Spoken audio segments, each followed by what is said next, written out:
नमस्कार विद्यार्थी मित्रांनो, मी नितीन शेळके सर, द्रोणाचार्य स्पर्धा परीक्षा मार्गदर्शन केंद्र या यूट्यूब चॅनलमध्ये तुमचं स्वागत करतो। मित्रांनो, आज आपण टेट परीक्षेची एक सराव क्वेश्चन पेपरचा अभ्यास करणार आहोत। टेट परीक्षेला आपल्याला 200 मार्क 200 प्रश्न असा पेपर सोडवायचा असतो आणि यासाठी फक्त आपल्याला 2 तासांचा वेळ असतो। म्हणजे 120 मिनिटांमध्ये आपल्याला 200 प्रश्नांची प्रश्नपत्रिका सोडवायची असते आणि यामध्ये बुद्धिमापन या विषयावरती 100 प्लस प्रश्न विचारले जातात, प्लस गणिताचे 20 ते 30 क्वेश्चन विचारले जातात। म्हणजे अभ्यासाबरोबर प्रश्नपत्रिकेचा सराव करणे हे खूपच महत्त्वाचं आहे आणि त्याचप्रमाणे प्रश्नांचं एक्झॅक्ट स्वरूप माहिती असणं देखील महत्त्वाचं आहे। तरच एवढ्या कमी वेळेमध्ये आपण आपलं नॉलेज पेपरमध्ये मांडू शकतो। नाहीतर बऱ्याच वेळा आपल्याला येत असतं परंतु पेपरमध्ये मांडण्यासाठी वेळ पुरत नाही, अशी आपली अवस्था होऊन जाते।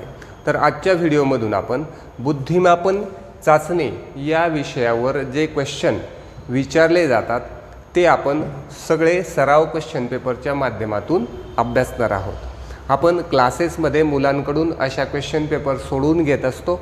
ही देखील त्यामधीलच एक क्वेश्चन पेपर आहे आणि त्याचा फायदा क्लासेसच्या विद्यार्थ्यांना तसेच यूट्यूब विद्यार्थ्यांना देखील व्हावा म्हणून आपण याचं स्पष्टीकरणाचा व्हिडिओ बनवत आहोत। चला आपण व्हिडिओला सुरुवात करूया। सुरुवात करण्यापूर्वी ज्या विद्यार्थ्यांना क्लासेसमध्ये ॲडमिशन घ्यायचे आहे त्यांच्यासाठी ऑनलाईन आणि ऑफलाईन अशा दोन्ही पद्धतीने बॅचेस क्लासमध्ये उपलब्ध आहेत। यामध्ये पूर्ण सिलेबस आपण लाईव्ह कव्हर करणार आहोत। शिकवलेले व्हिडिओ तुमच्याकडे परीक्षेपर्यंत राहणार आहेत। त्याचप्रमाणे प्रत्येक टॉपिकवर टॉपिक टेस्ट तसेच 200 गुणांच्या टेस्ट जशी आत्ता आपण एक्सप्लेन करणार आहोत अशा 200 गुणांच्या टेस्ट ह्या देखील मिळणार आहेत। PDF स्वरूपात नोट्स मिळणार आहेत। इच्छुक विद्यार्थ्यांनी या नंबरवरती संपर्क करायचा आहे। आपण व्हिडिओला सुरुवात करूया। आपण फक्त बुद्धिमापन यावरती विचारलेल्या प्रश्नांचं स्पष्टीकरण अभ्यासणार आहोत। सुरुवात करूया। तर यामध्ये जो पहिला क्वेश्चन आहे तो आपला सिटिंग अरेंजमेंटवर विचारलेला आहे। खालील माहितीचा काळजीपूर्वक अभ्यास करा आणि खालील प्रश्नांची उत्तरे द्या। आपल्याला माहिती आहे सिटिंग अरेंजमेंटवरती 15 मार्कांचं वेटेज आहे। त्यापैकी हा एक क्वेश्चन आहे। 5 मार्कासाठी एकच माहिती दिलेली आहे। एकदा माहिती वाचून घेऊया आपण। PQRS TUV WX आणि Y एका सरळ रेषेत उत्तरेकडे बघत आहेत। तर आपण पाहूया किती लोक आहेत।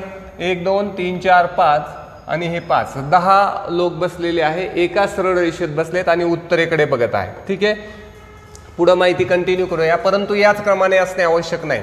T हा Xच्या डावीकडे चौथ्या स्थानावर बसलेला आहे। मग मी कुठेतरी X घेतो। सपोज मी या ठिकाणी घेतला Xच्या डावीकडे चौथा, डावीकडे लेफ्ट साइड 1 2 3 4। Xच्या डावीकडे चौथ्या स्थानावर Xच्या डावीकडे लेफ्ट साइड 1 2 3 4 हा कोण बसलेला आहे? T हा Xच्या डावीकडे चौथ्या स्थानावर बसलेला आहे। इथपर्यंत आपण माहिती आणलेली आहे। जाऊया पुढे। पुढे वाक्य आहे Xच्या उजवीकडे 2 पेक्षा जास्त व्यक्ती नाही। म्हणजे Xच्या उजवीकडे फार फार तर 2 असू शकतात, 2 पेक्षा जास्त नाही। मी फक्त डॉट करून घेतलेले आहेत। 2 पेक्षा जास्त नाहीत, कमी इन केस असू शकतात पण 2 पेक्षा जास्त नाहीत म्हणून मी 2 डॉट दिले। तर आता इथपर्यंत आपली माहिती आलेली आहे। आता एकूण आपण आता डॉट कंटिन्यू करू शकतो। 1 2 3 4 5 6 7 म्हणजे 3 राहिले, ते तर पलीकडे घेता येणार नाही। आपण साधारणपणे अंदाजे इथे 1 2 3 डॉट मी करून घेतले। म्हणजे एकूण 10 व्यक्ती आहेत म्हणून इथे हे 5 झाले, इकडे 2 आणि इकडे 3। तर काय बघूया, Tच्या डावीकडे बसलेल्या व्यक्तींची संख्या Qच्या उजवीकडे बसलेल्या व्यक्तींच्या संख्ये इतकीच आहे। आता Tच्या डावीकडे किती बसलेत पहा, 1 2 3। तर Qच्या उजवीकडे पण 3 असले पाहिजे। तर या ठिकाणी जर Q घेतला तर 1 2 3 Qच्या उजवीकडे बसलेल्या व्यक्तींच्या संख्ये इतकीच आहे। T आणि Q मध्ये बसलेल्या व्यक्तींची संख्या U आणि Y मध्ये बसलेल्या व्यक्तींच्या संख्येसारखीच आहे। T आणि Q मध्ये 2 बसलेले आहेत, बरोबर ना। U आणि Y मधले बसलेल्या व्यक्तींच्या संख्ये इतकीच आहे, परंतु U पण माहिती नाही आणि Y पण माहिती नाही। आपण थोडंसं ते वाक्य नंतर घेऊया। आर हा यूच्या लगेच डावीकडे बसतो, आर यूच्या डावीकडे बसतो आणि रांगेच्या एका टोकाला बसतो, आर यूच्या डावीकडे बसतो आणि रांगेच्या एका टोकाला बसतो. आता रांगेच्या एका टोकाला जर मी या ठिकाणी आर घेतला तर तो यूच्या डावीकडे येऊ शकत नाही, मग मला आर हा एका टोकाला इथे घ्यावा लागेल आणि तो बरोबर यूच्या डावीकडे. आर हा यूच्या डावीकडे बसतो आणि रांगेच्या एका टोकाला बसतो. म्हणजे हे आपल्याला दोन्ही बसवता आले. आणि मग जे वाक्य आपण मागे सोडलं होतं कोणतं, टी आणि क्यू मध्ये बसलेल्या व्यक्तींची संख्या यू आणि वाय मध्ये बसलेल्या व्यक्तींच्या संख्ये इतकी आहे. टी आणि क्यू मध्ये किती बसले, 2. यू आणि वाय मध्ये पण 2 ठेवायचे. इकडे जाता येत नाही मला, 1 2 इथं घेता येईल मला वाय. यू आणि वाय मध्ये बसलेल्या व्यक्तींच्या संख्ये इतकीच आहे. आता फी हा डब्ल्यूच्या डावीकडे 3ऱ्या स्थानावर बसतो. डब्ल्यू हा क्यू आणि पी दोघांच्या पण जवळ बसत नाही. आता पहा, फी हा डब्ल्यूच्या डावीकडे 3ऱ्या स्थानावर बसतो. आता मी कुठे कुठे डब्ल्यू घेऊ शकतो, सपोज मी या ठिकाणी डब्ल्यू घेतला तर 1 2 3 या ठिकाणी मला व्ही घेता येईल. परंतु वाक्य कसं आहे पहा, डब्ल्यू हा क्यू आणि पीच्या दोघांच्याही जवळ बसत नाही. इथं क्यू आहे म्हणजे इथं काय बसता येणार नाही, इकडे मला घेता येणार नाही, मग मला याच ठिकाणी घ्यावं लागेल. इथं मी डब्ल्यू घेऊ शकत नाही कारण इथं लगेच 3रा इथं लॉक आहे. म्हणून काय केलं पहा, व्ही हा डब्ल्यूच्या डावीकडे, मी या ठिकाणी डब्ल्यू घेतो, डब्ल्यूच्या डावीकडे कितवा, 3ऱ्या स्थानावर 1 2 3 हा आपल्याला व्ही घ्यावा लागेल. आणि परत हे पण होईल, डब्ल्यू हा क्यू आणि पीच्या जवळ नाही, इथं क्यू इकडे गेला, आता पी मला इकडे घ्यावं लागेल कारण तो डब्ल्यूच्या जवळ नाही, म्हणून मी या ठिकाणी पी घेतलेला आहे. ठीक आहे ना, दोघांच्याही जवळ बसत नाही. फी आणि एस मध्ये बसलेल्या व्यक्तींची संख्या पी आणि एक्स मध्ये बसलेल्या व्यक्तींपेक्षा 1ने कमी आहे. आता आपल्याकडं पी आणि एक्स आहे, हे पहा या ठिकाणी एक्स आहे, या ठिकाणी पी आहे. या दोघांमध्ये किती बसले, या दोघांमध्ये 4 बसले. पी आणि एक्स मध्ये 4 बसले. तर काय म्हणलंय, फी आणि एस मध्ये बसलेल्या व्यक्तींची संख्या ही पी आणि एक्स मध्ये बसलेल्या व्यक्तींच्या संख्येपेक्षा 1ने कमी आहे. यांच्यामध्ये 4 आहेत तर यांच्यामध्ये 3 पाहिजे. कुणामध्ये, फी आणि एस मध्ये. तर बरोबर व्ही आणि एस मध्ये इथं आपल्याला 3 येतात आणि हे आपलं सगळी अरेंजमेंट इथं पूर्ण होते. तर अशा रीतीने सिटिंग अरेंजमेंट आपली झालेली आहे. ठीक आहे, एकदम मी सावकाश सांगितलेलं आहे, रिपीट वाक्य करून तुम्हाला हे सिटिंग अरेंजमेंट करून दाखवलेली आहे. आता इथपर्यंत आपलं काम झालं की आता आपल्याला 5 मार्क्स यावरती मिळालेच म्हणून समजाय. आता आपण काय करूया, हे जे 5 क्वेश्चन आहेत हे मी बाकीचा भाग अनावश्यक काढून टाकतो. आता फक्त आपल्याला अरेंजमेंट ठेवलेली आहे. असे हे 10 लोक बसलेले आहेत. तर आता 5 क्वेश्चन यावरती आपल्याला सांगायचे आहेत. तर पहिला क्वेश्चन पहा, खालीलपैकी कोण पीच्या उजवीकडे 3ऱ्या स्थानावर बसलेला आहे. आता आपल्याला पी या ठिकाणी माहिती आहे, पी याच्या उजवीकडे म्हणजे इकडची बाजू 1 2 3, पीच्या उजवीकडे 3रा आहे व्ही.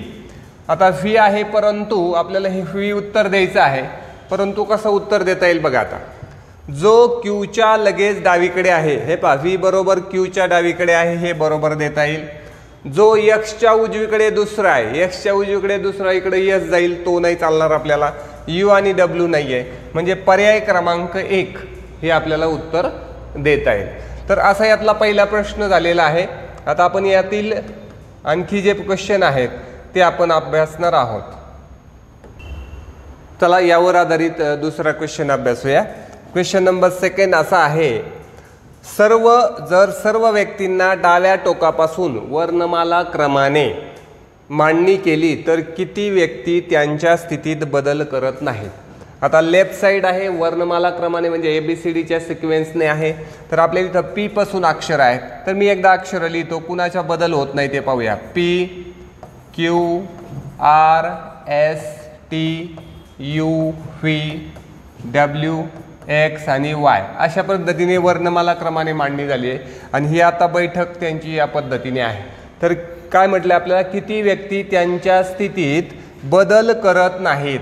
आता पहा यांचा बदल झालेला आहे, सेम अक्षर आपल्याला कुठे दिसतंय का पहा, तर सर्वांचाच बदल झालेला आहे. तर या ठिकाणी आपण म्हणूया एकही नाही, म्हणजे सगळ्यांच्या स्थितीत बदल होतो. ठीक आहे, मग जाऊया पुढील प्रश्नाकडे. पुढील प्रश्न देखील आता आपल्याला याच मांडणीवरती अभ्यासायचा आहे. मी पुढील क्वेश्चनसाठी घेतो या ठिकाणी. पहा तिसरा क्वेश्चन पहा. जर आर हा पी शी संबंधित म्हणजे पी शी संबंधित आर या पद्धतीने रचना होईल आपली. पी संबंधित आर आहे. ठीक आहे. टी हा व्ही शी संबंधित आहे. टी हा व्ही शी संबंधित आहे. तर कोण डब्ल्यू शी संबंधित राहील. डब्ल्यू शी संबंधित कोण राहील तर क्यू. तर यामध्ये आपल्याला ऑप्शन नंबर 1 हे याचं उत्तर येईल क्यू. ठीक आहे. सेम एकदा मांडणी झाली की खूप सोपं आहे. पहा पुढे आतून चौथा आणि पाचवा क्वेश्चन देखील आपल्याला यावरती अभ्यासायचा आहे. क्वेश्चन 4 आणि 5 अभ्यासूया. क्वेश्चन नंबर 4 असा आहे. टी आणि एस मध्ये किती व्यक्ती बसलेले आहेत. हा जरा जास्त सोपा प्रश्न विचारला. टी आणि एस या ठिकाणी टी आहे, या ठिकाणी एस आहे. या दोघांमध्ये किती व्यक्ती बसले. 1 2 3 4 5 5 व्यक्ती बसलेले आहेत. ऑप्शन नंबर 4 डी असं याचं उत्तर घेता येईल. 5 व्यक्ती बसलेले आहेत. त्यानंतर पाचवा क्वेश्चन आहे. डब्ल्यूच्या संदर्भात वायचे स्थान काय. डब्ल्यू या ठिकाणी आहे, याच्यापासून वायचं स्थान सांगायचं आहे. हा डब्ल्यू आहे, डब्ल्यू पासून वाय सांगायचा आहे. तर लेफ्ट साईडला कितवा 1 2 3 4 डावीकडे चौथा. तर डावीकडे चौथा हा पर्याय नंबर 3 हे याचं उत्तर घेता येईल आपल्याला. ठीक आहे. तर अशा रीतीने ही एक पहिली अरेंजमेंट झालेली आहे 5 मार्कांसाठी. जाऊया आपण पुढील क्वेश्चनकडे. नेक्स्ट क्वेश्चन परत एकदा आपली बैठक व्यवस्थेचा प्रश्न आलेला आहे. हां तर हा जो क्वेश्चन आहे हा वर्तुळाकार टेबलचा प्रश्न आहे. म्हणजे गोलाकार बैठक अशी रचना आहे या ठिकाणी. खाली दिलेल्या माहितीच्या आधारे प्रश्नांची उत्तरे द्या. 8 व्यक्ती S T U V W x Y आणि झेड एका वर्तुळाकार टेबलावर बसलेले आहेत. ते सर्व केंद्राकडे पाहत आहेत, परंतु त्याच क्रमाने बसावेत असे नाही. ही जनरली कॉमन माहिती असते. इथपर्यंत आपलं काम झालेलं आहे. आपण आता पुढे सुरुवात करूया. हे पहा 8 व्यक्ती आहेत. मी पहिल्यांदा डायरेक्ट 8 व्यक्तींचं सर्कल काढून घेतो. 1 2 3 4 5 6 7 आणि 8 व्यक्ती आहेत. झेड हा टी पासून 3 व्यक्ती दूर बसतो. डावं उजवा अजून सांगितलं नाही, त्यामुळे थोडंसं पुढचं वाक्य घेऊया. आणि यशच्या लगेच उजव्या बाजूला बसतो. डब्ल्यू हा यशच्या डावीकडून 3ऱ्या स्थानावर बसतो. हे चालेल आपल्याला. यश कुठेतरी घेतला मी. यश डब्ल्यू हा यशच्या डावीकडे 1 2 3 डब्ल्यू या ठिकाणी घेतला. यशच्या डावीकडे 3ऱ्या स्थानावर बसतो. डब्ल्यू हा यशच्या डावीकडे 3ऱ्या स्थानावर बसतो. झेड हा टी पासून 3 व्यक्ती दूर बसतो आणि यशच्या लगेच उजव्या बाजूला बसतो. कोण झेड. झेड यशच्या उजव्या बाजूला बसतो. यशच्या उजव्या बाजूला झाला झेड आणि झेड हा टी पासून 3 व्यक्ती दूर बसतो. इथे 2 गोष्टी जरा आपल्या कन्फ्युजन झाल्या. झेड टी पासून 3 व्यक्ती दूर 1 2 3 किंवा 1 2 3 इथं आपल्याला 2 कन्फ्युजन तयार झाले. नेमकं कोणत्या बाजूला आहे, डावीकडे की उजवीकडे सांगितलं नाही. तर एक काम करू आपण, याला दोन्ही पद्धतीने आपण काय करूया अभ्यासूया. सपोज ही अशीच रचना मी एकदा करून घेतलेली आहे. हां आता आपण ज्या डब्ल्यूच्या ज्या शक्यता आहेत त्या पद्धतीने जाऊया. काय म्हटलंय आपल्याला. झेड हा टी पासून 3 व्यक्ती दूर बसतो. झेड हा टी पासून 3 व्यक्ती दूर बसतो. मग आता समजा आपला झेड आपला लोकेट झालेला आहे. यापासून 3 व्यक्ती दूर. मग इकडे घेऊया वाटल्यास 1 2 3 इथं टी घेऊ शकतो मी. किंवा दुसरी शक्यता 1 2 3 इथे टी घेऊ शकतो. अशा 2 शक्यता आपण घेऊन चाललेलो आहोत. ठीक. डब्ल्यू आणि व्ही मध्ये फक्त 2 व्यक्ती बसतात. डब्ल्यू आणि व्ही मध्ये फक्त 2 व्यक्ती बसतात. आता या ठिकाणी जर या बाजूला गेलो 1 2 तर इथं लॉक आहे. 1 2 हा झाला व्ही. ठीक आहे. यामध्ये पाहूया इथं 1 2 इथं व्ही घेता येत नाही. इथं 1 2 या ठिकाणी व्ही मला घेता येईल. डब्ल्यू आणि व्ही मध्ये फक्त 2 व्यक्ती बसतात. व्ही हा एक्सच्या लगेच डाव्या बाजूला बसतो. आता हा जो व्ही आहे हा एक्सच्या डाव्या बाजूला बसला पाहिजे. आता मी तुम्हाला ही आयडिया सांगितली होती. केंद्राकडे तोंड केलं. काय करायचं आपल्याला, ही उजवी बाजू म्हणायची आणि इकडली डावी बाजू म्हणायची. केंद्राकडे तोंड आहे तर एक्सच्या डाव्या बाजूला. ठीक आहे ना. एक्सकडची इकडली उजवी येईल, इकडची डावी येईल. इथं पण एक्सच्या डाव्या बाजूला. डब्ल्यू हा कोणता, फी हा एक्सच्या डाव्या बाजूला बसतो, यू हा वायच्या लगेच यू उजव्या बाजूला बसतो, यू वायच्या उजव्या बाजूला बसतो, यू आणि वाय अजून आपण घेतलेले नाही, ठीक आहे ना. आता यू याला वायच्या उजव्या बाजूला ठेवायचा आहे. जर मी या ठिकाणी वाय घेतला तर यू बरोबर त्याच्या उजव्या बाजूला येतो, परंतु या ठिकाणी वाय घेतला तर यू लगेच उजव्या बाजूला येत नाही. म्हणजे ह्या प्रकारची रचना आपली रॉंग होत आहे आणि ही रचना बरोबर होत आहे. म्हणून आपण दोन शक्यता घेऊन चाललो आणि जी लास्टपर्यंत कंटिन्यू झाली ती फायनल केलेली आहे, ती बरोबर आहे आणि हे चुकीचं आहे. तर अशी आपली बैठक झालेली आहे. आता आपण प्रश्नांची उत्तरे घेऊया. तर पहिला प्रश्न काय पहा, पहिला प्रश्न असा आहे, खालीलपैकी कोण डब्ल्यूच्या लगेच डाव्या बाजूला बसतो. सोपा प्रश्न आहे. डब्ल्यू आहे, केंद्राकडे तोंड आहे, डाव्या बाजूला कोण बसतो, टी बसतो. डब्ल्यूच्या लगेच डाव्या बाजूला टी बसत आहे. नेक्स्ट क्वेश्चनकडे आलो आपण. पुढचा प्रश्न काय पहा, एक्सच्या संदर्भात टीचे स्थान कोणते आहे. एक्सच्या संदर्भात टी, एक्स पासून टी मोजायचा आहे. एक्स इथे आहे, टी कुठे येईल, त्याच्या उजवीकडे, लगेच उजवीकडे येईल. उजवीकडून लगेच उजवा, लगेचच उजवा, असं 3 यांचं उत्तर येईल. एक्सच्या संदर्भात टी लगेच उजवा, आतमध्ये तोंड केले की बरोबर उजवीकडे तो बसेल. ठीक आहे. खालील 4 पैकी 3 विशिष्ट प्रकारे सारखे आहेत आणि म्हणून एक गट तयार करतात. त्या गटाशी संबंधित नसलेला एक शोधा. 4 पैकी 3. यस वाय, यस वाय पहा बरे, यस आणि वाय यामध्ये असा प्रकारचा संबंध आला, यस वाय. ठीक आहे. त्यानंतर यक्स झेड, यक्स आणि झेड, यक्स झेड पण असे झाले, यक्स झेड. ठीक आहे. त्यानंतर आहे व्ही एस, व्ही आणि यस, हे पहा व्ही एस पण असा झाला, व्ही एस मध्ये यांच्यामध्ये एक एक आहे. ठीक आहे. यू टी, यू आणि टी मध्ये मात्र 2 आले बघा, यू आणि त्या सर्वांमध्ये 1 1 1, यू टी मध्ये 2 आले, म्हणून याचं उत्तर घेऊया आपण यू टी. हा झाला तिसरा क्वेश्चन. चौथा आहे, खालीलपैकी कोण यशच्या उजवीकडून दुसऱ्या स्थानावर बसतो. यशच्या उजवीकडे, यश त्याची उजवी साईड 1 2, फी हा यशच्या उजवीकडून दुसऱ्या स्थानावर बसलेला आहे. आणि लास्ट क्वेश्चन, जर डब्ल्यूचा व्हीशी आणि झेडचा वायशी असेल तर खालीलपैकी कोणाचा एक्सची असेल.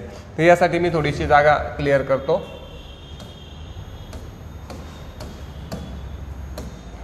हां, आपल्याला काय म्हणलंय, जर डब्ल्यूचा व्हीशी, व्हीशी संबंध आहे डब्ल्यूचा, फी पासून डब्ल्यूचा संबंध आहे.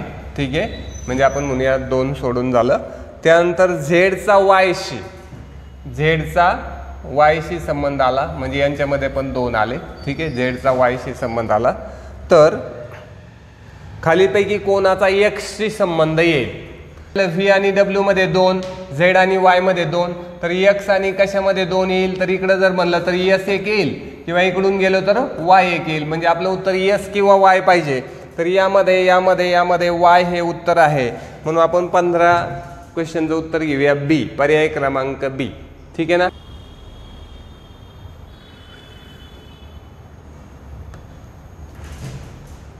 चला नेक्स्ट क्वेश्चन आहे बुद्धिमापन मधला. ती देखील एक सिटिंग अरेंजमेंट आहे. पहा, खालील माहितीचा काळजीपूर्वक अभ्यास करा आणि खाली दिलेल्या प्रश्नांची उत्तरे द्या.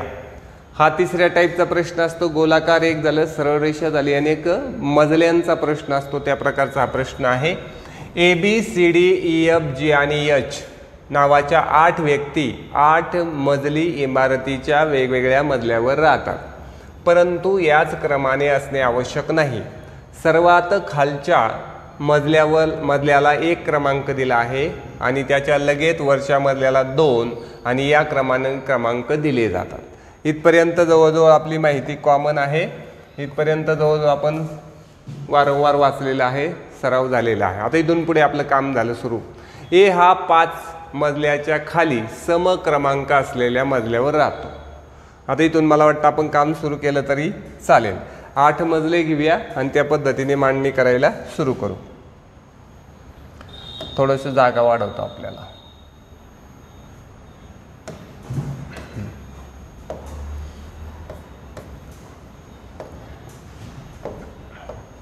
आठ मजले आहेत. 1 2 3 4 5 6 7 आणि 8 असे 8 मजले आहेत. ठीक आहे. ए हा 5व्या मजल्याच्या खाली समक्रमांकाच्या मजल्यावर राहतो। आता 5च्या खाली सम म्हणल्यावर 2 आले म्हणजे कन्फ्युजन वाढलं आपलं। 5च्या खाली समसंख्या कोणत्या आहेत? 4 आणि 2। मग आपल्याला काय बोललं? ए हा 5व्या मजल्याच्या खाली समक्रमांक असलेल्या मजल्यावर राहतो। तो असं काही बोललो नाही की 4 वर राहतो का 2। मग एच्या बाबत आपल्याकडे 2 शक्यता आहेत, आपण दोन्ही पण घेऊन चालूया म्हणजे आपल्याला पुन्हा पुन्हा प्रयत्न करायला नको। मी एका बाजूला एक लिहितो, एका बाजूला एक लिहितो। सपोज ए कुठे असू शकतो? तर या ठिकाणी असू शकतो दुसऱ्यावरती, किंवा दुसरी शक्यता आहे या ठिकाणी 2 2 ए काढले असं म्हणायचं नाही। इथं काय बोललंय? ए हा 5व्या मजल्याच्या खाली समक्रमांक असलेल्या मजल्यावर राहतो। 5च्या खाली सम कोणते आहेत? 4 आणि 2 म्हणजे एच्या काय शक्यता झाल्या? एक तर दुसऱ्या मजल्यावर राहील किंवा चौथ्या मजल्यावर राहील। ए आणि डीच्या मध्ये फक्त 3 व्यक्ती राहतात। आता या पद्धतीने जाऊया, खाली जाता येत नाही, 3 व्यक्ती मध्ये सोडायच्यात 1 2 3 मग या ठिकाणी झाला डी या नियमाने। याच्या बाबतीत 1 2 3 मग या ठिकाणी झाला डी, म्हणजे दोन्ही पण शक्यता आपल्या कंटिन्यू चालू आहे। खाली जाता येत नाही कारण खाली 3 सोडून नाही आहे। डी मध्ये फक्त 3 व्यक्ती राहतात। एच्या खाली राहणाऱ्या व्यक्तींची संख्या ही बीच्या वर राहणाऱ्या व्यक्तींच्या संख्येपेक्षा 1 ने जास्त आहे। एच्या खाली जेवढ्या व्यक्ती राहतात ही जी संख्या आहे ही बीच्या वर राहणाऱ्या व्यक्तींच्या संख्येपेक्षा 1 ने जास्त आहे, म्हणजे एच्या खाली राहणारे व्यक्ती 1 ने जास्त आहेत बीच्या वरपेक्षा। आता या ठिकाणी बघा, एच्या खाली एकच राहतो आणि ही संख्या 1 ने जास्त आहे म्हणल्यावर बी कुठे जायला पाहिजे? डायरेक्ट टोकाला। आता या ठिकाणी एच्या खाली किती राहतात? 1 2 3 मग बीच्या वर 2च राहायला पाहिजे, तर मग इथं बी। परत एकदा वाक्य बघा, एच्या खाली राहणाऱ्या व्यक्तींची संख्या ही बीच्या वर राहणाऱ्या व्यक्तींच्या संख्येपेक्षा 1 ने जास्त आहे, म्हणजे एच्या खाली 1 राहिला तर बीच्या वर 0, एच्या खाली 3 राहिले तर बीच्या वरती 2। तर असं आपण इथपर्यंत आलो। बी आणि एफच्या मध्ये 2 व्यक्ती राहतात। पुढचं वाक्य आलं, बी आणि एफच्या मध्ये 2 व्यक्ती राहतात। आता बी 1 2 इथं आपल्याला एफ घ्यावा लागेल आणि इथं वरती जाता येणार नाही कारण 2 व्यक्ती मध्ये घेता येणार। 1 2 या ठिकाणी आपल्याला एफ घ्यावा लागेल। बी आणि एफच्या मध्ये 2 व्यक्ती राहतात। सी हा एचच्या 3 मजले खाली राहतो, जो की म्हणजे एच एफच्या वर राहतो। आता एचच्या 3 मजले खाली सी घ्यायचा आणि एच हा एफच्या वर घ्यायचा। आता एफच्या वर एच घ्यायला मला एच ही एवढीच जागा लागली, हीच आहे फक्त एच, आणि त्याच्या खाली काय म्हटलंय? सी हा एचच्या 3 मजले खाली राहतो। 1 2 3 या ठिकाणी मला सी घ्यावा लागेल, ठीक आहे। आता एफच्या वर मला घ्यायचं आहे काय? आताचाच कोण घ्यायचा आपल्याला? सी हा एचच्या 3 मजले वर राहतो, 3 मजले खाली राहतो, जो की म्हणजे एच हा एफच्या वर घ्यायचा आहे। एफच्या वर माझ्याकडे 2 जागा आहेत या ठिकाणी, याला इथे घेऊ शकतो किंवा इथे घेऊ शकतो। इथे घेतल्यावर काय होईल? 1 2 तिसरी जागा लॉक आहे म्हणून मला या ठिकाणी एच घ्यावा लागेल। मग 1 2 3 या ठिकाणी मला घेता येईल सी, ठीक आहे। चला आता पाहूया पुढे जाऊन। डी आणि जी मध्ये एकापेक्षा जास्त व्यक्ती राहत नाही। आता डी या ठिकाणी आहे, डी या ठिकाणी आहे, ठीक आहे ना। आपल्याला जी घ्यायचं आहे तर एकापेक्षा जास्त व्यक्ती नाही राहिले पाहिजे, म्हणजे एकापेक्षा कमी चालतील। मग या ठिकाणी मला जी घेता येतो। या ठिकाणी जर मी जी घेतला तर डी आणि जी मध्ये एकापेक्षा जास्त व्यक्ती नाही आहेत, परंतु या ठिकाणी डी नंतर मला डायरेक्ट इथं जागा आहे। मग इथं जर मी जी घेतला तर गडबड काय होते? डी आणि जी मध्ये एकापेक्षा जास्त व्यक्ती राहतात। इथं काय म्हणलंय? डी आणि जी मध्ये एकापेक्षा जास्त व्यक्ती राहत नाही, म्हणून इकडची जी अरेंजमेंट आहे आपली चुकलेली आहे। मग इकडं आपण डी आणि जी मध्ये एकापेक्षा जास्त व्यक्ती राहत नाही हे फॉलो होत आहे। आणि आता एकच जण उरलेला आहे आपला, कोण उरला तो पहा। कोण होते आपले? ए बी, ए झाला, बी झाला, सी झाला, डी, ई एफ म्हणजे ई राहिलेला आहे आणि त्याला आपण घेऊया सगळ्यात शेवटी। तर अशा प्रकारे या बाजूची अरेंजमेंट आपली क्लिअर झालेली आहे, असे ते लोक बसलेले आहेत। मग इकडचं आपण काय करूया? आता कट करून टाकूया, परंतु उदाहरण सोडूस्तोवर या गोष्टींची आवश्यकता असते। आता हे अरेंजमेंट आपली पूर्ण झालेली आहे। आता यावरती 5 क्वेश्चन आपल्याला सोडवायचे। खालील 4 पैकी 3 विशिष्ट प्रकारे सारखे आहेत म्हणून एक गट तयार करतात, तर खालीलपैकी तो कोण त्या गटातला नाही? आता 4 पैकी 3 सारखे डी ए बी। आता डीच्या बाबत काय बघूया? डी या ठिकाणी आहे, ए या ठिकाणी आहे बी या ठिकाणी आहे. ठीक आहे. आणि जो जीच्या 2 मजल्यांच्या खाली राहतो, जीच्या 2 मजले खाली कोण 1 2 म्हणजे हा एच झाला, हा झाला एच. तर याच्यापैकी आपल्याला काय करायचं वेगळं कसं पहा, तर डीचा क्रमांक आला 8, बीचा आला 6 आणि एचा आला 4. म्हणजे हे तिघही समक्रमांकाच्या मजल्यावर आहेत. आणि जो जीच्या 2 मजले खाली राहतो तो एच आहे आणि तो विषम क्रमांकाच्या मजल्यावर आहे. म्हणून आपण याचं उत्तर घेणार आहे पर्याय क्रमांक 4 डी. ठीक आहे. जी खालीलपैकी कोणत्या मजल्यावर राहतो. आता पहिल्यांदा आपण जीचा मजला शोधून घेऊया. जी कुठे राहतो 7 नंबरच्या मजल्यावर राहतो, पण आता पर्यायातून पाहिजे 3रा मजला, 4था मजला, 6वा मजला, 7वा मजला. तर याचं उत्तर आलं 7वा मजला. ठीक आहे. किती सोपं आहे. पुढचा प्रश्न, ई आणि एच्या मध्ये किती व्यक्ती राहतात. ई आणि ए, तर या ठिकाणी ई आहे आणि या ठिकाणी ए आहे, यांच्यामध्ये किती राहतात 2 राहतात. बरं, ई आणि ए मध्ये 2 व्यक्ती राहतात. पण आता काय उत्तर, जेवढे व्यक्ती डी आणि एच मध्ये राहतात, डी एच मध्ये किती राहतात बघा, डी हा डी आहे आणि एच आहे, याच्यामध्ये पण 2च राहतात. डी एच हे चालेल आपल्याला. जेवढे व्यक्ती एच आणि सी मध्ये राहतात, एच आहे या ठिकाणी, सी आहे या ठिकाणी, याच्यामध्ये देखील 2 राहतात, म्हणजे हे पण चालेल आपल्याला. ठीक आहे. जेवढे व्यक्ती बी आणि सी मध्ये राहतात, बी आणि सी मध्ये किती राहतात पहा बरे, बी इथे आहे, सी इथे, याच्यात 3 आले, म्हणजे हे चालणार नाही आपल्याला. पण 2 बरोबर कसं, तर पर्याय चौथा आहे ए, दोन्ही ए आणि बी बरोबर. मग आपण 4 नंबरचा पर्याय उत्तर घेऊया. 1 आणि 2 दोन्ही बरोबर असा पर्याय नंबर 4 हे आपल्याला उत्तर घ्यायचं आहे. तर हे झालं यातला 3रा क्वेश्चन. 4था क्वेश्चन, जर सर्व व्यक्ती सर्वात वरपासून खालीपर्यंत वर्णक्रमानुसार मांडल्या गेल्या असतील तर किती व्यक्ती त्यांच्या पदावर अपरिवर्तित राहतील, म्हणजे त्यांच्या स्थानावर राहतील. तर वरपासून खालीपर्यंत आपल्याला वर्णमालेच्या क्रमानुसार त्यांना मांडायचं आहे. तर मांडूया. तर पहा, वरपासून खालपर्यंत, तर आपल्याला इथून ए बी सी डी असे आहेत. तर इथं लिहिलं मी A B C D E F, बघा तसंच राहिला जी आणि एच. म्हणजे एकच फक्त असा झाला की ज्याच्यात बदल नाही झाला, एफ. बाकी सगळ्यांच्या जागा बदलल्या, सगळ्यांच्या जागा बदलल्या, एफ बदलला नाही. तर आपल्याला 1 हे याचं उत्तर घ्यावं लागेल. 5वा क्वेश्चन, जर डी हा बी शी आणि त्याचप्रमाणे एच हा एफ शी संबंधित आहे. डी हा बी शी, डी कुणाशी संबंधित आहेत म्हणलं आपण, डी हा बी शी संबंधित आहे. त्याचप्रमाणे एच हा एफ शी संबंधित आहे. एच कुणाशी संबंधित आहे, एफ शी संबंधित आहे.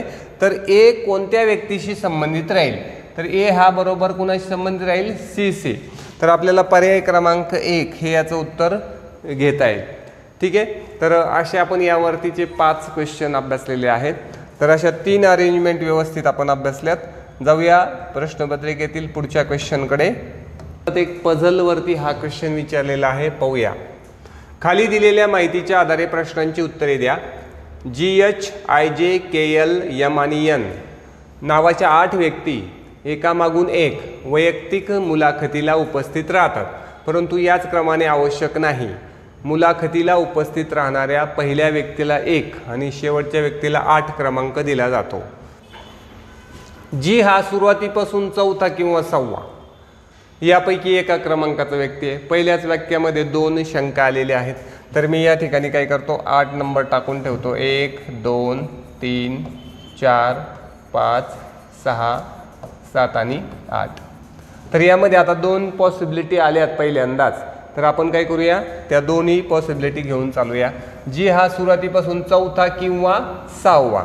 मग एका शक्यतेनुसार जी आपण 4था घेऊया, हा जी म्हणूया, आणि किंवा जी कुठे असेल 6वा असेल. असे जीच्या 2 पॉसिबिलिटी आहेत, 4था किंवा 6वा. 6वा यापैकी एका क्रमांकाचा व्यक्ती आहे. जी आणि एचच्या मध्ये 2 व्यक्ती उपस्थित राहतात. आता जी आणि एचच्या मध्ये 2 व्यक्ती उपस्थित राहतात असं आहे. तर इकडे जाऊ शकत नाही. तर या ठिकाणी एच 100% या ठिकाणी राहणार आहे. 2 व्यक्ती उपस्थित राहतात. इथे आपल्याला कन्फ्युजन आहे की इकडे एच घेऊ की इकडे एच घेऊ. तर आपण थोडंसं, कारण इथं 2 व्यक्ती ठेवल्या तर या ठिकाणी एच येईल, इथे 2 व्यक्ती ठेवल्या तर या ठिकाणी एच येईल. तर आता आपण याला थोडंसं पेंडिंग ठेवूया, काही आणखी माहिती मिळत असेल तर बघूया. समजा इथे एक छोटा एच काढून ठेवतो किंवा या ठिकाणी एक मला एचचा चान्स आहे. जाऊया पुढे. जी आणि एचच्या मध्ये 2 व्यक्ती उपस्थित राहतात. एच हा जीच्या आधी उपस्थित राहतो. एच हा जीच्या आधी उपस्थित राहतो. आता आपली शंका क्लिअर झालेली आहे. जीच्या नंतर नाही राहणार, अगोदर राहणार. एच हा या ठिकाणी झाला. जीच्या अगोदर एच, दोन्ही शक्यतेनुसार इथपर्यंत आलो. जीच्या यल हा एनच्या 3 व्यक्तीनंतर, एनच्या 3 व्यक्तीनंतर यल, बरोबर. त्यानंतर आणि काय म्हणलंय, जो की एचच्या जवळ आहे. आता एचच्या जवळ घ्यायचं आहे आपल्याला. समजा एचच्या जवळ आपल्याला कोण घ्यायचं आहे, एन. एन हा एचच्या जवळ घेतला आणि पुढचं काय वाक्य आहे, एच हा एल हा एनच्या 3 व्यक्तीनंतर 1 2 3 हा कोण आहे, एल. एल उपस्थित राहतो. आणि पुढचं वाक्य आहे की जो की जी यल हा जीच्या नंतर उपस्थित राहतो, बरोबर. जीच्या नंतर उपस्थित राहिला. आता एचच्या शेजारी घ्यायचा आणि जीच्या नंतर आला पाहिजे. मी जर एचच्या शेजारी इथं घेतला एन तर 1 2 3 तो जीच्या अगोदर येईल. म्हणून मला या ठिकाणीच एन घ्यावा लागेल आणि मग बरोबर 1 2 3 या ठिकाणी जीच्या नंतर बरोबर यल येईल. तर अशा दोन्ही अरेंजमेंटमध्ये आपण एच आणि यल याला बसवलेला आहे. जी आणि यल मध्ये उपस्थित राहणाऱ्या व्यक्तींची संख्या आय आणि एमच्या मध्ये उपस्थित राहणाऱ्या व्यक्तींची संख्या ही समान आहे. जी आणि यल, जी आणि यल मध्ये कोणीच नाही आहे, जी आणि यल मध्ये कोणीच नाही आहे. तर तसंच काय झालं पाहिजे, आय आणि एमच्या मध्ये पण कोणी नाही आलं पाहिजे. तर इथं घेऊ शकत नाही. इथंच चान्स आहे आय आणि एमचे. इथं एकटी जागा मोकळी, इथं एकटी जागा मोकळी, इथंच आय आणि एम आहे. ठीक आहे. यांना आता कसं बसवायचं ते पाहूया. आय आणि के मध्ये फक्त 2 व्यक्ती राहतात, हे आपल्याला उपयोगाला येईल. समजा इथं आय आणि एम कसं बसवायचं आपल्याला. जर इथं मी आय घेतला तर 1 2 इथं मला काय घेता येणार नाही. आय आणि के मध्ये 2 व्यक्ती आहेत. तर मी जर या ठिकाणी जर आय घेतला तरी 1 2 मग मला या ठिकाणी घेता येईल के. म्हणजे आय आणि के मध्ये 2 व्यक्ती उपस्थित आणि आय आणि एम मध्ये जी एल इतके आहेत म्हणून मी इथं एम घेतला.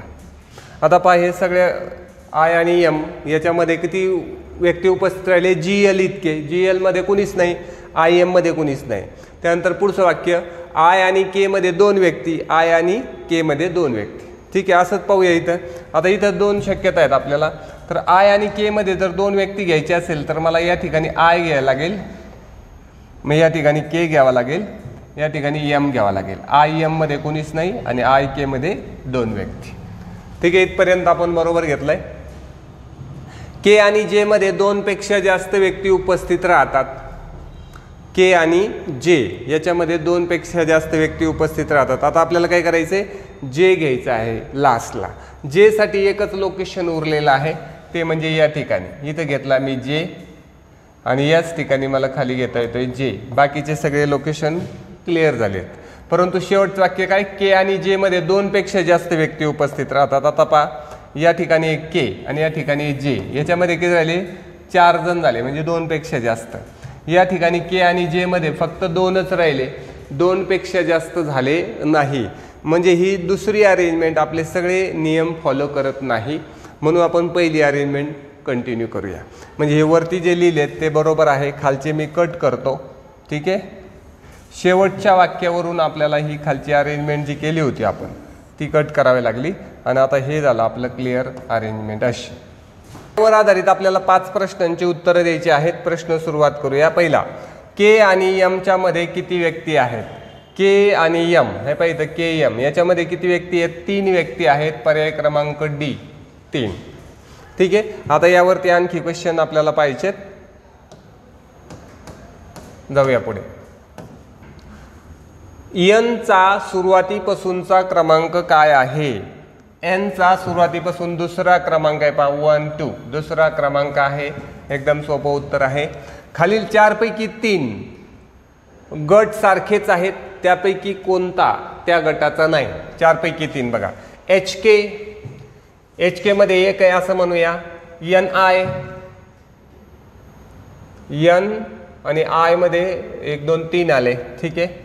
आय जे, आय आणि जे मध्ये एकच आहे, एल एम मध्ये एकच आहे. मग एन आय उत्तर घेऊया. एन आय मध्ये जास्त लोक आहेत, बाकीच्यांमध्ये फक्त एक लोक आहेत. म्हणून खालीलपैकी कोणता व्यक्ती जेच्या 2 व्यक्ती आधी उपस्थित राहतो?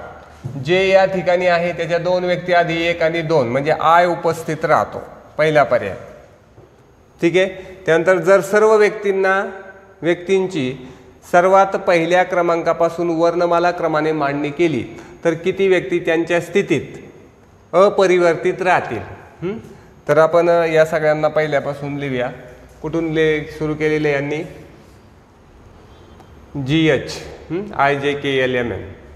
तर इथून सुरुवातीपासून करूया. इथं समजा G घेतला, कलर चेंज करतो, GHIJKLMN. मग एवढा एक आपला अपरिवर्तित राहिला. M ची जागा बदलली नाही, बाकी जवळजवळ सर्वांच्याच जागा बदललेल्या आहेत. तर याचं उत्तर घेऊया 1. तर पहा, असे आपण यावरती उरलेले 4 क्वेश्चन अभ्यासले. आपण आता पुढच्या प्रश्नाकडे जाऊया. हे पहा, अंकमालिका यावर आधारित क्वेश्चन विचारलेला आहे. पाहूया काय दिलेलं आपल्याला. तर अशी अंकमालिका दिलेली आहे 50, 200, 700 आणि 2100. तर पुढं डॅश दिलेला आहे. ओके, चला आपण हा क्वेश्चन सोडूया. तर 50चं 200 आणलं, तुम्ही फरक काढून सोडू शकता किंवा आपल्याला पटीत सोडवणं पण इथं चांगलं राहील. पहा, या ठिकाणी मला असं दिसत आहे 50 आणि 200 5 चौक 20 म्हणजे गुणिले 4 केलेला आहे. इथं पण संख्या जरा सारख्या दिसू राहिल्या. 7 त्रिक 21 म्हणजे इथं गुणिले 3 केलेला आहे. मग आता 4 आणि 3 मध्ये कसं 2 त्रिक 6 किंवा 2 चौक 8 म्हणजे जर 200च्या 4 पट केलं तर 800 येईल, 3 पट केलं तर 600 येईल, पण 700 म्हणजे याचा अर्थ बघा 3.5 पट आहे. हे पहा 3.5 35 दुने 70 बरोबर. या ठिकाणी उत्तर आले 700. तर मग आता बघा 4 पट, 3.5 पट, 3 पट, आता अर्थात इथं 2.5 पट राहील, 2.5 पट. तर हे जे काही येईल ते आपलं उत्तर असेल. तर सुरुवात करूया. 25 1 25, 7 गेले 2, 25 दुने 50 आणि 2 52 आणि हा एक 0, 5250 असं याचं उत्तर यायला पाहिजे. ऑप्शन नंबर 3 हे याचं उत्तर आहे. तर अशा प्रकारे हे अंकमालिका यावरती आधारित हा क्वेश्चन होता, तो आपण सोडवलेला आहे. जाऊया पुढे. नेक्स्ट क्वेश्चन परत असाच आहे, तुम्ही सोडवायला लागा, मी लिहून घेतोय. 5 16 65 326 आणि पुढे आपल्याला डॅश दिलेले आहे. फरक जर काढला तर किती होईल? 11चा फरक येईल, परंतु फरकाने काही चालणार नाही. तर मग आपण काय करूया, गुणाकार करूया. 5 त्रिक 15 गुणिले 3 केलं, परंतु 16 आहे, मग अगोदर 1 करतो, अधिक 1 करतो. 5 त्रिक 15 आणि 1 16. ठीक आहे. तर 16 त्रिक 48 झाले, परंतु हे काही चालणार नाही. मग 16 चौक पाहूया. 16 गुणिले 4 16 चौक 64 अधिक 1 65. पहा, आपल्याला क्लू मिळालेला आहे गुणिले 3 अधिक 1. पुढं काय झालं? गुणिले 4 अधिक 1. आता अर्थात काय असणार? गुणिले 5 अधिक 1 येते का पाहूया. 5 5 25, 7 गेले 2, 5 30 आणि 2 32 म्हणजे 325 अधिक 1 बरोबर 326 आलं. म्हणजे इथं काय झालं? गुणिले 5 अधिक 1. आता काय असेल? गुणिले 6 अधिक 1 हे तुमचं उत्तर असेल. गुणिले 6 अधिक 1. 6 6 36, हातचे गेले 3, 7 2 12 आणि 3 15, हातचा गेला 1, 7 18 आणि 1 19 अधिक 1 म्हणजे काय होईल? 19 57 1957. तर ऑप्शन 1 आहे हे आपलं उत्तर. ठीक आहे. तर अशा रीतीने पहिला पर्याय म्हणजे काय? तिप्पट अधिक 1, चौपट अधिक 1, 5 पट अधिक 1, 6 पट अधिक 1 अशा प्रकारचा क्लू या ठिकाणी वापरलेला आहे. जाऊया पुढील क्वेश्चनकडे.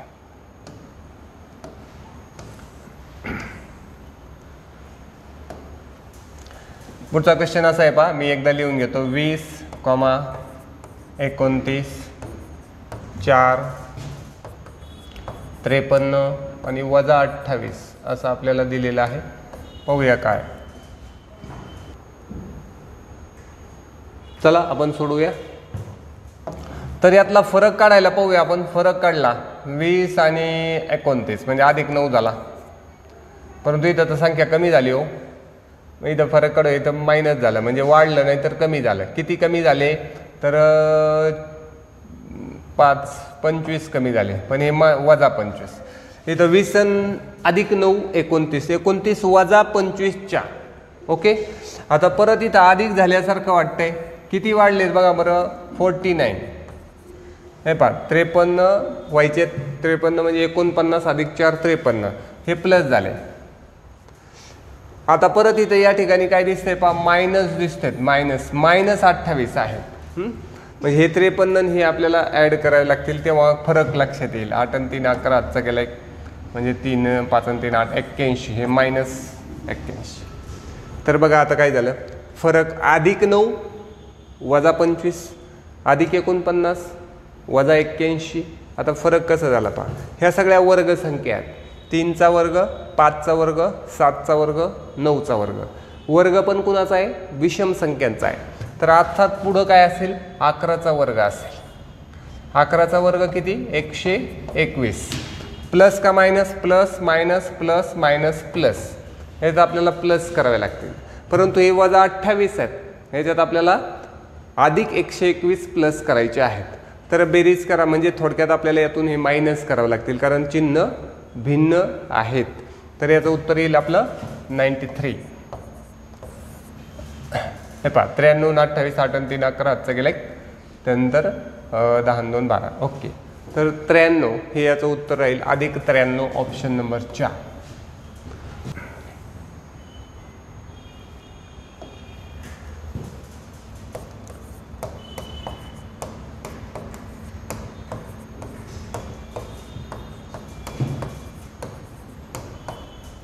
पुढचा क्वेश्चन आहे, सोडवा.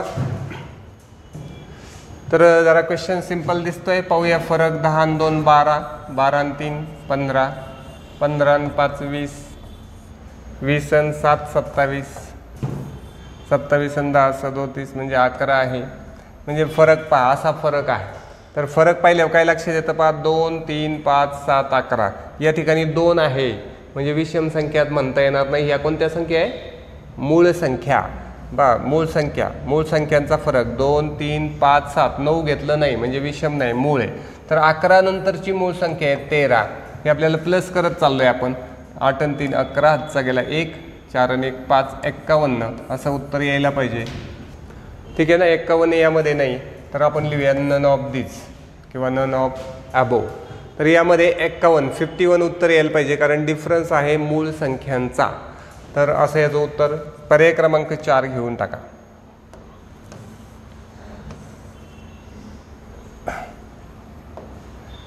नेक्स्ट क्वेश्चन असा आहे पहा, 49 41 33 25 17 आणि डॅश. आता डिसेंडिंग होत चाललेलं आहे. फरक काढून पाहूया काय मिळतंय का आपल्याला. 21 वजा 8 होईल इथं. 49 मधून 8 गेले 41. 41 पासून आपल्याला काय करायचे, 33 पाहिजे. तर हे किती झाले, वजा 8 बरोबर. हे देखील वजा 8 बरोबर. हे देखील वजा 8 बरोबर. इथून वजा 8 करा 9. हे याचं उत्तर यायला पाहिजे. जाऊया पुढे.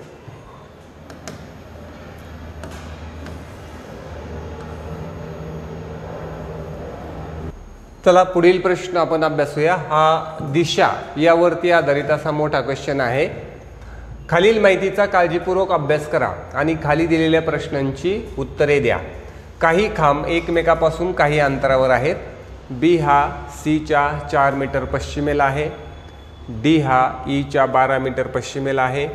जी हा ईच्या 5 मीटर आग्नेयेला आहे. ई हा एफच्या उत्तरेला आहे, जो जीच्या 3 मीटर पश्चिमेला आहे. तर आपण काय करूया, कुठून तरी एक सुरुवात करूया. तर बी सी पासून सुरुवात करण्याच्या ऐवजी आपण काय करूया, दुसऱ्या वाक्यापासून, कारण बी सी काही लवकर परत यूज झालेले नाही.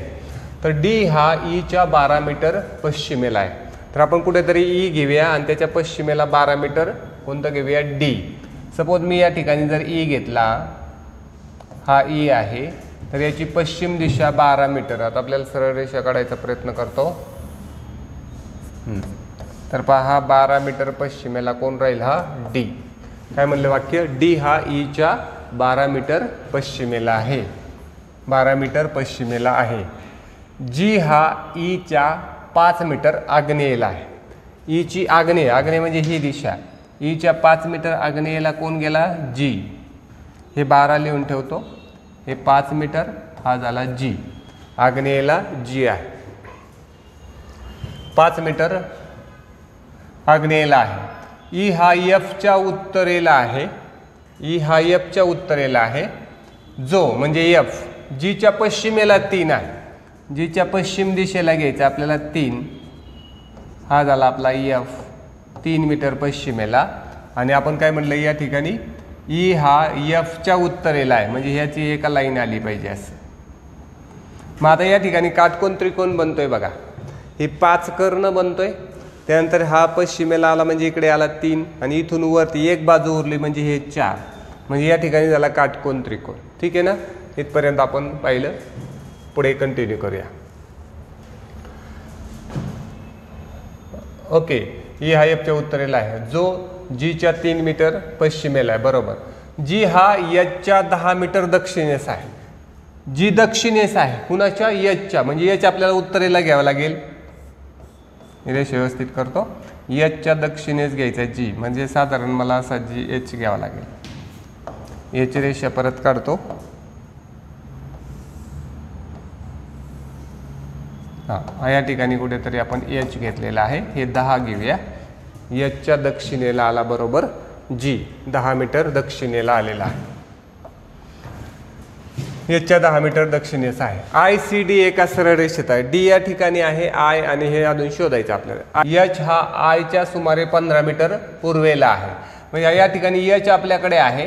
हा पूर्वेला आहे आयच्या 15 मीटर. तर हे 12 आणि हे 3 15 म्हणजे साधारण या लाईनमध्ये आपल्याला इथे घ्यावं लागेल आय. साधारण या ठिकाणी आपण आय घेऊया. ही सरळ रेषा आपण कंटिन्यू करूया. ओके. इथं आपण म्हणूया कोण? आय. तर आपण इथं काय म्हणलं? एच हा आयच्या 15 मीटर पूर्वेला आहे. इकडून पूर्वेला घेतला एच. एच हा आयच्या 15 मीटर पूर्वेला आहे. ए हा सीच्या 5 मीटर नैऋत्येला आहे. ए सी अजून आपल्याला फायनल झालेलं नाही आहे. ई हा जेच्या 2 मीटर दक्षिणेला. हा जो ई आहे हा जेच्या 2 मीटर दक्षिणेला आहे. तर मग या ठिकाणी कुठेतरी आपण जे घेऊया. ई हा जेच्या 2 मीटर दक्षिणेला आहे. हा झाला जे आणि त्याच्या दक्षिणेला बरोबर 2 मीटर झाला ई. ठीक आहे. त्यानंतर पहा ए हा जेच्या 16 मीटर पश्चिमेला आहे. जे पासून पश्चिमेला यायचं 16. तर हे किती आहे? 12. 12 आणि 4 16 म्हणजे थोडंसं बाहेर जायला लागेल आपल्याला इथपर्यंत साधारण. हे घेतलं आपण 16. 12 आणि 4 16. काय म्हटलं आपल्याला? ए हा जेच्या 16 म्हणजे इथं घेतला मी ए. हे 16 मीटर अंतर घेतलं. आपल्याला आय आणि कोणतरी एका रेषेत आय सी डी एका रेषेत होते म्हणजे ही रेषा अशी होती साधारण. ठीक आहे. इथपर्यंत आपलं ए आलं. बी हा एच्या उत्तरेस आहे. बी हा एच्या उत्तरेस आहे. ओके ठीक आहे. ते आपण वाक्य अजून सोडलं. ए हा सीच्या 5 मीटर नैऋत्येला आहे. सीच्या नैऋत्येला घ्यायचा 5. नैऋत्य म्हणजे कोणती दिशा? या ठिकाणी पहा.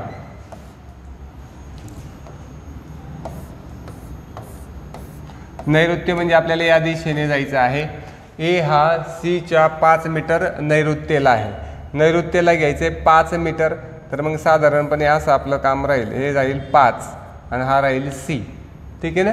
सीच्या 5 मीटर नैऋत्येला आहे. आता पहा बरे. हे पहा एक बाजूच्या कर्ण 5 झाला. ही बाजू 4 झाली तर ही बाजू बरोबर 3 बनेल. ठीक आहे ना.